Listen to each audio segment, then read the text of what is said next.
Halo sobat, jumpa lagi. Melanjutkan kisah Istana yang Suram. Kali ini dalam episode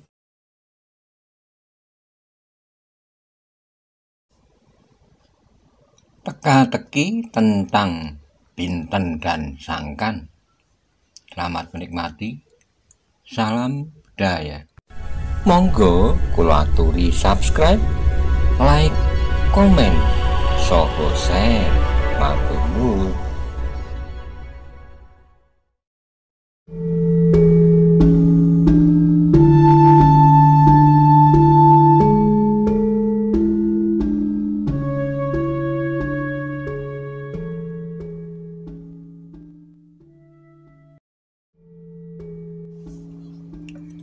Raden Ayu dan Inten benar telah kehilangan kesempatan selain ujung patrem itu.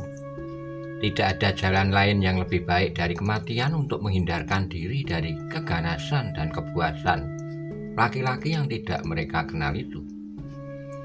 Meskipun kedua perempuan yang sedang berpelukan itu tidak saling berjanji, namun tekad mereka sudah sama. Mereka akan membunuh diri jika laki-laki itu memaksa mereka untuk menunjukkan pusaka yang dicarinya, atau menangkap mereka untuk dibawa ke sarangnya. Namun dalam ketegangan yang muncak, tiba-tiba saja Pinten menggeliat sambil menguap. Telapak tangannya menutup mulutnya yang terbuka, sedang matanya pun mulai berkedip. Tapi tiba-tiba saja ia bangkit ketika ia melihat ada seorang laki-laki asing di bilik itu. Bromodoro mengerutkan keningnya. Wajah gadis itu memang cantik meskipun dengan sifat dan watak yang berbeda dengan kecantikan Inten Prawesti. Tetapi kemarahan, kecemasan, dan juga ketergesa-gesaan telah membuatnya tidak sempat berbuat sesuatu selain membentak sekali lagi. Aku tidak punya waktu lagi. Jika kalian tetap berkeras kepala, aku tidak punya pilihan lain. Raden Ayu dan Inten sadar bahwa laki-laki itu benar-benar sudah kehilangan kesabaran. Karena itulah maka rasa-rasanya tangan Inten yang memegang patrem sudah siap untuk diayunkan ke dadanya sendiri. Tapi sekali lagi perhatian mereka terampas oleh sikap Inten yang seolah-olah tidak mengerti apa yang telah terjadi. Dengan ragu-ragu ia bertanya kepada Raden Ayu, "Ampun Raden Ayu, siapakah laki-laki itu? Apakah Raden Ayu mengenalnya?" Pertanyaan itu membuat Bromodoro semakin marah. Dengan suara yang gemetar ia menjawab, "Tidak patut kau bertanya lagi. Tunggulah apa yang akan terjadi atas dirimu." Bromodoro sudah siap melompat dan menerkam Raden Ayu dan Inten sambil memperhitungkan patrem di tangan gadis itu. Namun tubuhnya tertahan ketika ia mendengar Pinten tertawa kecil sambil berkata, "Lucu sekali, He. Mengapa kau memasuki bilik ini? Nampaknya Raden Ayu dan Putri juga tidak mengenalmu. Tetapi entahlah jika biung kalau sudah terbangun." Bromodoro tidak dapat menahan kemarahannya lagi. Tiba-tiba saja tangannya serayun ke wajah Pinten. Tapi saat yang bersamaan Pinten berjongkok sambil berkata, "Aku akan bangunkan biung." Benar-benar di luar dugaan, tangan Bromodoro tidak menyentuh wajah gadis itu sama sekali. Bahkan seolah-olah tidak pernah terjadi sesuatu. Pinten mengguncang nyupe sambil berkata, "Biung, bangunlah. Apakah kau mengenal laki-laki ini?" Bromodoro mengayunkan tangannya ke kepala gadis itu yang sedang berjongkok. Tapi sekali lagi tangannya tidak menyentuhnya karena Pinten dengan cepatnya bergeser ke samping sambil berkata, "Jangan terlampau kasar, Kisanak. Sentuhan tanganmu dapat membuat kepalaku menjadi pusing." Bromodoro terkejut bukan kepalang. Kali ini tentu bukan suatu kebetulan. Karena itu maka untuk saat Bromodoro justru bagaikan membeku di tempatnya, memandang Pinten yang kemudian bangkit berdiri. "Kisanak," berkata Pinten, "apakah yang sebenarnya kau lakukan di sini? Apakah kau ingin mencuri atau ingin memaksakan sesuatu pada Raden Ayu? Seperti orang-orang lain yang menjadi gila karena bayangan mereka terhadap pusaka yang mereka sangka dari sini." "Cukup," bentak Bromodoro. "Jangan bikin aku menjadi semakin marah. Aku dapat membunuhmu paling awal jika kau berkeras kepala." Benar-benar tidak disangka bahwa Pinten justru tertawa, katanya. Kau tidak pantas berbuat seperti yang kau lakukan seperti sekarang ini. Gila, apakah kau sudah kepancingan iblis, perempuan dungu? Apakah kau sangka aku sedang berguru sekarang ini? Tidak, aku melihat kesungguhan pada wajahmu yang bagaikan membara. Apakah kau tidak sadar bahwa dengan sekali ayunan kau dapat terbunuh? Aku sadar, tapi kau tidak akan mampu melakukannya. Hati Bromodoro benar-benar bagaikan menyala. Sekali lagi, hampir di luar sadarnya, tangannya terayun ke wajah Pinten. Tapi sekali lagi, gadis itu dapat mengelak sehingga tangan Bromodoro sama sekali tidak menyentuhnya. Peristiwa itu benar-benar mencengkam hati Raden Ayu dan Inten. Keduanya seolah-olah menghadapi suatu peristiwa yang tidak dapat dimengerti. Pinten, anak Nyupih yang nakal dan kemanja-manjaan itu, tiba-tiba saja telah melakukan sesuatu yang tidak masuk akal. Gadis itu nampaknya dengan tabah menghadapi laki-laki yang sedang marah itu. Bahkan hampir di luar sadarnya, Inten berdesis, "Pinten, berhati-hatilah." Pinten tertawa pendek, katanya, "Putri, tentu kita tidak akan membiarkan diri kita menjadi korban kebiadabannya. Apapun yang terjadi, lebih baik kita melakukan sesuatu. Jika dengan demikian kita akan terbunuh, barangkali itu memang lebih baik daripada jatuh di tangannya." "Gila," teriak Bromodoro, "kau yang pertama yang harus aku akan bunuh." Pinten memandang laki-laki yang tidak dikenalnya itu dengan tajamnya. Namun kemudian katanya, "Kisanak, tidak ada gunanya lagi kau menakut-nakuti aku. Jika aku dapat kau takut-takuti, aku tentu sudah ketakutan sejak tadi. Sejak kekuatan sirep yang tajam itu menyentuh bilik ini. Kau sadar bahwa kau telah terbius oleh kekuatan sirep?" "Aku sadar. Dan aku sama sekali tidak terbius oleh kekuatan sirep. Yang tidak berarti apa-apa itu. Mungkin Biyung benar-benar telah kehilangan kesadarannya untuk waktu yang panjang. Tetapi aku tidak. Aku tahu semuanya yang telah terjadi dan aku sekarang tidak akan berpura-pura lagi, tertidur dan menyilangkan kaki sambil menggeliat. Anak setan, siapakah kau sebenarnya?" "Pinten, namaku Pinten, anak Nyupih." Bromodoro menggeram, ternyata bahwa ia telah berhadapan dengan seorang gadis yang lain dari yang dibayangkan. Pinten tidak menjadi ketakutan dan menggigil serta menurut segala perintahnya. Tapi tiba-tiba ia berdiri dengan garang tanpa membayangkan ketakutan. "Kau melakukan sesuatu yang berbahaya bagi jiwamu, Pinten," berkata Bromodoro kemudian. "Kita mempunyai kesempatan yang sama. Kau pun telah melakukan sesuatu yang membahayakan jiwamu." Kemarahan Bromodoro tidak tertahankan lagi. Dengan serta-merta ia pun menyerang Pinten yang berdiri tegak menghadapinya. Tetapi ternyata Pinten memang lincah. Ia meloncat ke samping untuk mendapatkan tempat yang agak luas, sehingga ia mendapat banyak kesempatan untuk melawan laki-laki yang tidak dikenalnya itu. Sejenak kemudian keduanya sudah bertempur di ruangan yang tidak begitu luas itu. Ternyata Pinten bukannya seorang gadis manja yang bodoh dan nakal. Ia mampu menghadapi laki-laki yang garang yang diam-diam masuki bilik Raden Ayu Kudo Narpodo. Raden Ayu dan Inten menjadi membeku karenanya. Ia melihat Pinten berkelahi dengan lincahnya seolah-olah sama sekali bukan Pinten yang dikenalnya sehari-hari. Namun Pinten merasa bahwa kain panjangnya semakin lama semakin mengganggu tata geraknya dalam perkelahian yang semakin seru itu. Karena itu tanpa ragu-ragu ia pun segera menyingsingkan kain panjangnya tinggi-tinggi. "Oh," Inten memalingkan wajahnya, namun ia masih sempat melihat bahwa di dalam kain panjangnya Pinten ternyata memakai pakaian seperti pakaian seorang laki-laki. Sejenak kemudian perkelahian di dalam bilik itu pun menjadi semakin seru. Tidak diduga-duga sama sekali bahwa gadis itu mampu memberikan perlawanan yang cepat dan lincah. Tiap serangan Bromodoro dapat dihindarinya sehingga tubuhnya sama sekali tidak dapat disentuh oleh tangan lawannya. "Kau memang anak iblis," geram Bromodoro. Pinten tidak menyaut, lawannya memiliki ilmu yang tinggi sehingga karena itu maka ia pun mengerahkan kemampuannya untuk bertempur pada jarak yang pendek. Namun agaknya ia memang mempunyai kekuatan yang cukup. Ia tidak saja menghindari serangan-serangan lawannya, tapi dalam keadaan maksa ia harus menangkis serangan-serangan itu dengan kekuatannya. Setiap benturan membuat Bramodoro menjadi berdebar-debar. Gadis itu mempunyai kekuatan seperti laki-laki. Nampaknya pintar mengerti bahwa lawannya sedang dicekam oleh keheranan, bukan saja karena ilmunya, tapi juga karena kekuatannya.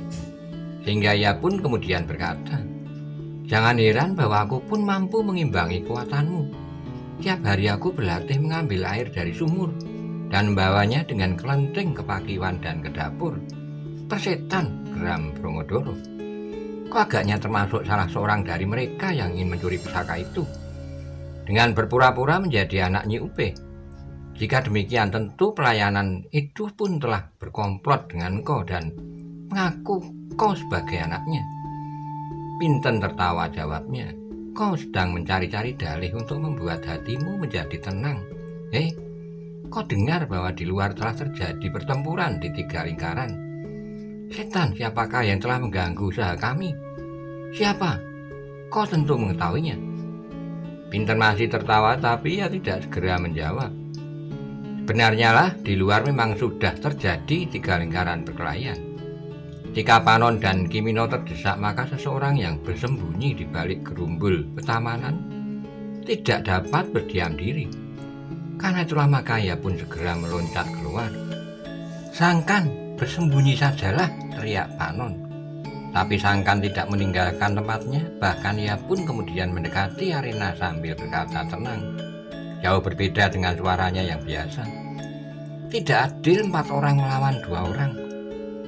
Apa yang akan kau lakukan, anak gila?" teriak Kidang Alit. "Kidang Alit, kau memang licik, tapi ternyata kelicikanmu sudah sampai ke puncak. Apa maumu? Akan aku cekik kau sampai mati," teriak Panji Surawilogo. Tapi Panji Surawilogo tidak dapat meninggalkan lawannya begitu saja, karena Panon telah mengerahkan segenap kemampuannya untuk mengikat lawannya. Sementara itu Sangkan berkata, "Sebenarnya Kidang Alit, di manakah kawanmu yang seorang lagi? Bukankah itu termasuk rencanamu untuk mendahului Raden Kudorpoko untuk mendapatkan pusaka itu?" Pertanyaan itu ternyata bukan saja mengejutkan Kidang Alit sendiri, tapi juga Kudorpoko, namun ia tidak sempat menanggapinya. Karena Kidang Alit mendahuluinya berteriak, "Kau memang anak iblis yang paling gila. Pasti kau telah membunuh kawanku itu dengan caramu yang licik." Sangkan menjawab sambil tertawa, "Jangan mencari-cari alasan lain. Kebohongan yang tidak direncanakan secara rapi pasti akan ketahuan dan mengakibatkan rencanamu justru menjadi berantakan." Kemarahan Kidang Alit ternyata tidak dapat ditahankannya lagi. Dengan serta-merta ia meninggalkan Kimino langsung menyerang Sangkan. "Sangkan, awas!" teriak Kimino. Tapi ternyata Sangkan bukanlah Sangkan yang mereka kenal sehari-hari. Meskipun serangan Kidang Alit yang sangat tiba-tiba dan dengan sepenuh tenaga, namun Sangkan dapat menghindarkan diri dengan mudah sambil berkata, "Nampaknya kau benar-benar marah, Kidang Alit." Kidang Alit tidak menjawab, tetapi serangannya datang kembali secara beruntun seperti bendungan yang jebol. Dengan demikian maka arena perkelahian itu pun segera bertambah, bukan hanya 2 lingkaran, tetapi 3 lingkaran. Sangkan dengan tidak terduga-duga telah menerjunkan diri ke dalam arena perkelahian itu. Dengan demikian maka Kimino pun mendapat banyak kesempatan untuk balas menyerang setelah Kidang Alit meninggalkannya.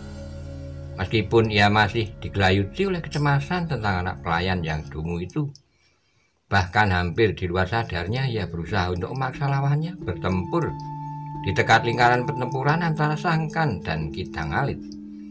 Tetapi ternyata Kimino melihat gerak-gerak Sangkan untuk beberapa saat. Maka ia pun benar-benar yakin bahwa Sangkan bukan saja didera oleh kegilaannya, tetapi ia memang benar-benar mampu menguasai tata gerak dalam olah kanuragan yang dapat mengimbangi Kidang Alit. Karena itulah Kimino kemudian merubah arena perkelahiannya. Perlahan-lahan ia mendekati lawannya, bergeser mendekati Raden Kudorpoko bersama dengan Panji Surawilogo yang berusaha membinasakan Panon. Panon memang mengalami kesulitan, perlahan-lahan namun pasti ia pun semakin terdesak. Hanya sekali-sekali Kimino berhasil mengurangi tekanan kedua lawan Panon. Jika ia sempat meninggalkan lawannya saat, tetapi lawannya selalu berusaha untuk membatasi kedua areanya perkelahian itu sehingga tidak bergabung menjadi satu lingkaran. Sangkan pun melihat kesulitan yang semakin menekan Panon.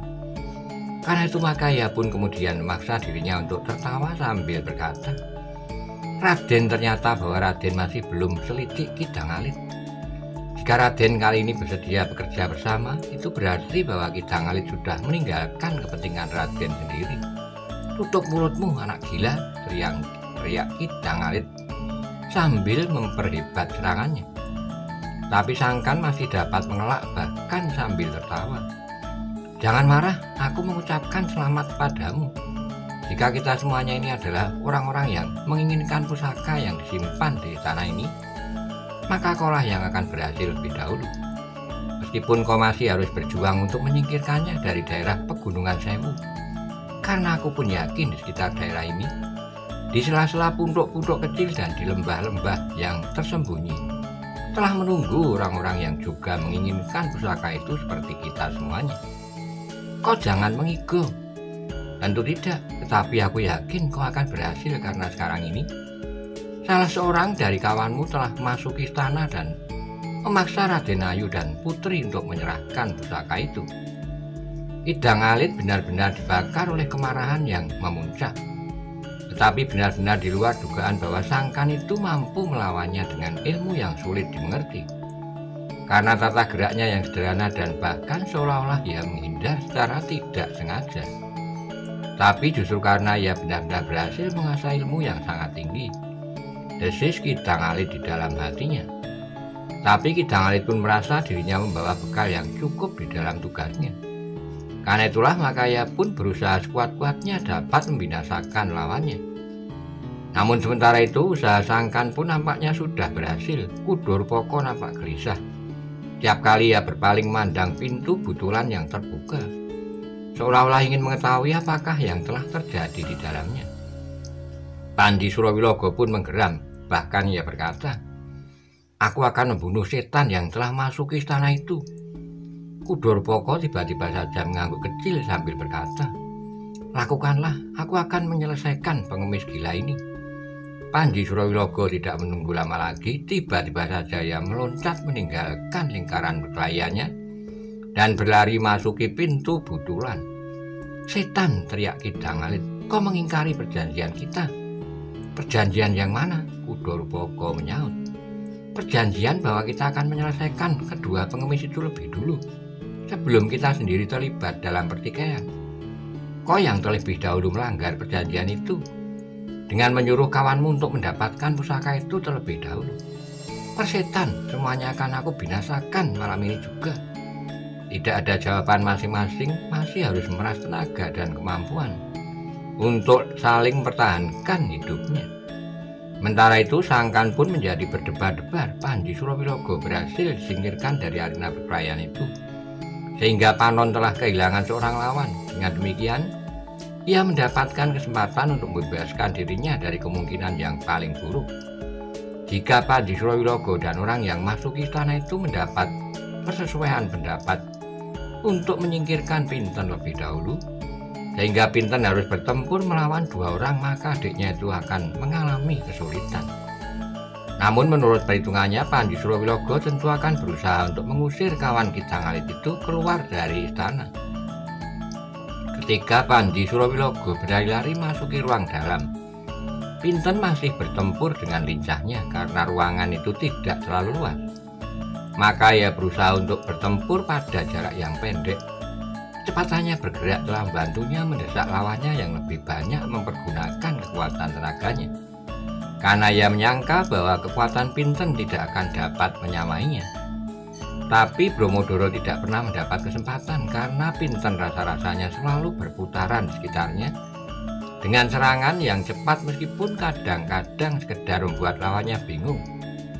Pada saat itulah tiba-tiba saja Pandhi Surawilogo yang sangat marah langsung menghantam pintu sehingga derak suaranya telah mengejutkan semua orang yang berada dalam ruangan itu. Pinten dan Bromodoro yang memang sudah mendengar langkah itu pun dengan serta-merta meloncat surut untuk mendapat kesempatan melihat siapa yang akan masuki ruangan itu. Sejenak kemudian mereka pun tertegun melihat seseorang berdiri dengan wajah merah membara di depan pintu yang berserakan itu. Sementara itu Nyi Upih yang terbangun merangkak ketakutan ke sisi pembaringan Raden Ayu yang duduk berpelukan dengan Inten. "Panji," Raden Ayu berdesis. Panji Surawilogo sama sekali tidak mendengar suara itu karena yang nampak olehnya hanyalah seorang laki-laki yang telah mendahulunya memasuki bilik itu. "Persetan," geram Bromodoro yang sudah dapat mengetahui perasaan apa yang mencekam jantung Panji Surawilogo. "Kidang Alit memang sangat licik," desis Panji Surawilogo. "Jangan mencoba mendahului kami." Bromodoro menjadi tegang, namun ia pun kemudian tertawa. "Ternyata kau sudah berterus terang. Kedatanganmu kemari sama sekali tidak untuk menyelamatkan keluarga ini, karena kau pun menghendaki pusaka itu juga. Omong kosong. Kau sendiri minta agar aku tidak mendahuluimu. Karena itu maka sebenarnya kau Raden Ayu, kau atau aku, Kidang Alit dan Raden Kudorupoko, memang tidak ada bedanya. Persetan, aku akan bunuhmu." Bromodoro masih tertawa, namun tiba-tiba suara tertawanya terputus karena Panji Surawilogo telah menyerangnya dengan cepat. Pinten bergeser mundur. Ia sadar bahwa Panji Surawilogo sama sekali belum sempat memperhitungkannya, karena perhatiannya langsung terampas oleh kehadiran laki-laki itu. Sejenak kemudian keduanya sudah terlibat perkelahian yang seru. Namun seperti berjanji keduanya berusaha keluar dari bilik itu dan bertempur di ruang dalam yang lebih luas. Setelah keduanya melontarkan diri keluar dari pintu bilik itu, Inten Prawesti melompat dan memeluk Pinten. Ia tidak lagi dapat menahan gejolak batinnya, apalagi ketika ia melihat Pinten telah berhasil melindunginya dari jamahan tangan laki-laki yang tidak dikenal dan mengurungkannya untuk membunuh diri. Kedua gadis itu berpelukan. Pinten masih juga dicekam oleh perasaannya sebagai seorang gadis. Ia tidak melihat Inten menangis dalam pelukannya, sehingga air matanya pun telah meleleh pula di pipinya. Pinten, terdengar kemudian Raden Ayu mendekatinya. "Yang kau lakukan benar-benar di luar dugaan kami. Karena itu kami mengucapkan terima kasih padamu. Karena yang kau lakukan adalah menyelamatkan nyawa kami." Pinten melepaskan Inten perlahan-lahan, kemudian sambil mengusap air matanya ia berkata, "Masih belum selesai Raden Ayu. Aku mohon kita semuanya berdoa. Mudah-mudahan malapetaka ini tidak menimpa kita semuanya." Raden Ayu mengangguk-angguk. Dipandanginya Nyi Upih yang masih duduk di sisi pembaringan, katanya, "Nyai, agaknya kau pun telah berbuat banyak bagi keselamatan kami. Namun kau telah menyisipkan sebuah teka-teki yang besar ke dalam hati kami." Nyi Upih tidak segera menyaut. Sementara itu Raden Ayu melanjutkan, "Sudah banyak teka-teki yang tidak terjawab di sekitar rumah ini. Namun teka-teki yang ada padamu adalah teka-teki yang terbesar." Nyi Upih menarik napas dalam-dalam, tapi sebelum ia menjawab, Pinten sudah mendahuluinya. "Raden Ayu, agaknya kita belum mempunyai waktu yang cukup untuk memikirkan teka-teki itu. Di ruang dalam masih terjadi pertempuran, demikian juga di halaman. Karena itu aku mundur diri. Mungkin aku masih perlu untuk berbuat sesuatu." Raden Ayu menarik napas dalam-dalam, tapi harus melepaskan Pinten untuk keluar dari bilik itu, meskipun dengan hati yang cemas. "Hati-hatilah Pinten. Aku mohon diri Putri." Pinten pun kemudian meninggalkan Inten yang masih sibuk mengusap air matanya. Perlahan ia mendekati pintu yang rusak. Di luar bilik itu masih banyak perkelahian yang sangat antara Panji Surawilogo yang marah melawan Bromodoro. Saat Pinten memandang perkelahian itu dengan ragu-ragu, tapi kemudian Inten pun mengerutkan keningnya sambil melangkah maju untuk meyakinkan apakah yang akan terjadi kemudian dengan perkelahian itu. Ternyata perkelahian itu telah berlangsung dengan dahsyatnya. Keduanya adalah orang-orang yang memiliki kelebihan dari orang-orang biasa, sehingga sejenak kemudian maka ruangan itu pun telah menjadi berantakan. Amben bambu di sudut telah pecah menjadi kepingan-kepingan kayu dan pecahan-pecahan bambu. Sedangkan pintu peringgitan pun telah rusak pula karena tuan tenaga mereka yang sedang berkelahi itu. Demikian dahsyatnya perkelahian itu sehingga di luar sadar mereka keduanya telah terluntar melanggar dinding dan langsung terlempar keluar karena dinding kayu yang sudah lapuk itu jebol. Perkelahian berlanjut di halaman samping. Keduanya telah mengerahkan segenap kemampuan masing-masing untuk segera mengalahkan lawannya. Pinten pun kemudian ikut pula turun ke halaman melihat perkelahian yang dahsyat itu. Kedua orang yang sedang mempertaruhkan nyawanya itu seolah-olah sama sekali tidak menghiraukannya. Sehingga dengan demikian Pinten dapat memperhatikan klan itu dengan seksama. Dari pengamatannya ia melihat Pandhi Surawilogo berada di atas kemampuan Bromodoro. Bromodoro mulai terdesak meskipun kemudian ia berkelahi semakin kasar. Bukan saja tandangnya tetapi mulutnya pun mulai berteriak sambil mengumpat karena kemarahan yang memuncak. Pinten mengikuti perkelahian itu dengan seksama. Jika arena perkelahian di antara Bromodoro dan Pandhi Surawilogo bergeser, ia pun ikut bergeser pula selangkah. Kidang Alit yang bertempur melawan Sangkan akhirnya sempat melihat apa yang telah terjadi di atas Bromodoro. Agaknya ia masih belum berhasil ketika Pandhi Surawilogo menyusulnya. Anak gila, geram Kidang Alit di dalam hatinya. Mengapa ia tidak dapat menyelesaikan tugasnya dengan segera?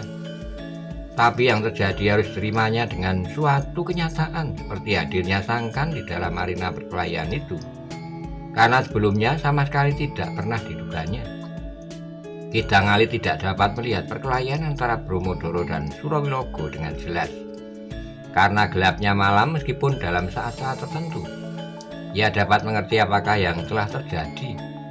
Apalagi kesempatannya untuk memperhatikan perkelahian itu pun sangat sempit karena tekanan Sangkan yang terasa semakin berat.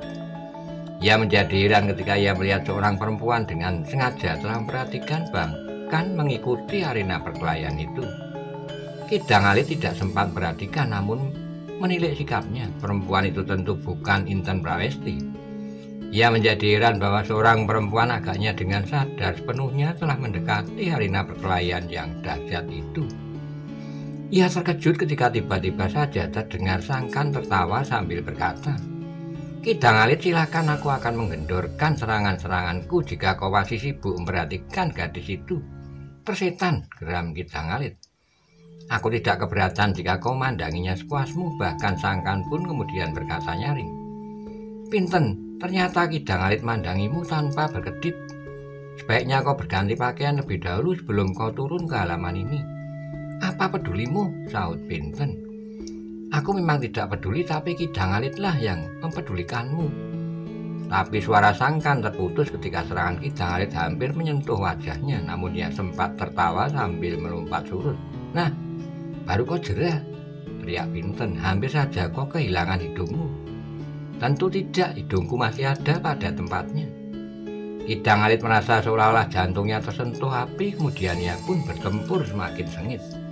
Serangan-serangannya datang membadai mendesak Sangkan beberapa langkah lagi. Namun dalam pada itu Kidang Alit menjadi bingung menghadapi kedua orang yang semula dikenalnya dengan sebagai anak Nyi itu. Sangkan ternyata memiliki ilmu yang luar biasa, sedangkan Pinten pun agaknya mempunyai kepercayaan kepada diri sendiri, yang sudah barang tentu dalam keadaan serupa yang dihadapinya. Gadis itu tentu mempunyai kemampuan menjaga dirinya sendiri. Sementara itu Kudo Rupoko harus bertempur memeras kemampuan yang ada padanya. Lawannya yang dikenalnya sebagai seorang perantau itu memiliki kecepatan bergerak yang tidak disangka-sangka. Tiap serangan betapapun cepatnya nampaknya sama sekali tidak akan dapat menyentuhnya. Dalam pada itu Kimino masih juga harus berjuang mempertaruhkan nyawanya. Namun terasa bahwa tekanan lawannya masih akan dapat diatasinya jika ia tidak membuat kesalahan atau lengah. Yang mendekati akhir dari perkelahian itu adalah Bromodoro dan Pandhi Surawilogo. Keduanya sudah mengerahkan segenap kemampuan yang ada. Ternyata hentakan kekuatan Bromodoro telah mengejutkan Pandhi Surawilogo yang merasa semakin mendesak. Tiba-tiba saja Bromodoro mampu melenting dengan serangan yang tajam, menukik langsung ke wajahnya. "Gila!" Pandhi Surawilogo mengumpat sambil bergeser ke samping. Bromodoro tidak melepaskan kesempatan berikutnya. Dengan sebuah teriakan nyaring maka ia pun meloncat maju. dengan menjulurkan tangannya lurus ke depan sementara senjatanya tiba-tiba saja berubah arah. Dalam putaran yang meskipun lambat, tapi cukup mengejutkan lawannya yang sedang berusaha menangkis serangan itu. Namun serangan itu bukannya serangan yang sebenarnya. Cepat kilat Bromodoro menarik senjatanya, dan serangan yang datang sebenarnya kemudian meluncur seperti tatit, menyambar dada lawannya yang terbuka. Panji Surawilogo terkejut melihat serangan yang tidak diperhitungkannya itu, namun ia adalah seorang yang memiliki berbagai macam ilmu. Itulah sebabnya maka ia pun tidak segera kehilangan akal. Meskipun ia mengalami kesulitan, namun ia masih tetap mempunyai perhitungan yang cermat. Tapi menghadapi serangan itu memang tidak ada pilihan lain untuk mengerahkan segenap kemampuan dan tenaga untuk bergeser menghindar sambil menangkis senjata lawannya.